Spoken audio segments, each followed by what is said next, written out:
আজকে আমার তাওহীদ অনুষ্ঠান উপলক্ষে মহান আল্লাহ তাআলার প্রশংসা স্বরূপ কুরআন তেলাওয়াত এবং নাতে রাসূল আমদ মাধ্যমে আজকের এই তাওহীদ অনুষ্ঠান আমি শুরু করতেছি।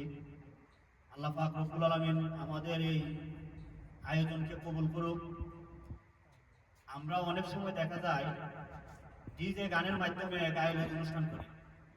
তো যারা ডিজে গান অনুষ্ঠান করেন তাদের প্রতিবাদ স্বরূপ এবং সচেতনতার জন্য একটি ইসলামিক সংস্কৃতির দ্বারা অব্যাহত করার জন্যই আজকে আমার এই তাওহীদ অনুষ্ঠানে আমি কুরআন তেলাওয়াত আমদ এবং নাতের মাধ্যমে আমার তাওহীদ অনুষ্ঠান আমি সম্পন্ন করব।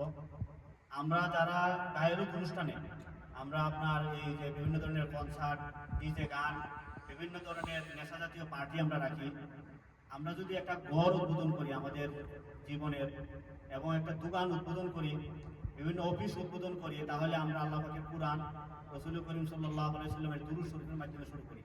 কিন্তু আমাদের জীবন যখন আমরা শুরু করি তখন ডিজে গান, বিভিন্ন নেশাজাতীয় পার্টি, বিভিন্ন অপসংস্কৃতির মাধ্যমে শুরু করি। এটা আসলে একটা বড় মেসেজ আমি দিতে চাই। আসুন আমরা আল্লাহ এবং রাসূল সাল্লাল্লাহু আলাইহি ওয়াসাল্লামের সন্তুষ্টির ভিতর দিয়ে আমাদের নতুন জীবনের সূচনা আমরা করি।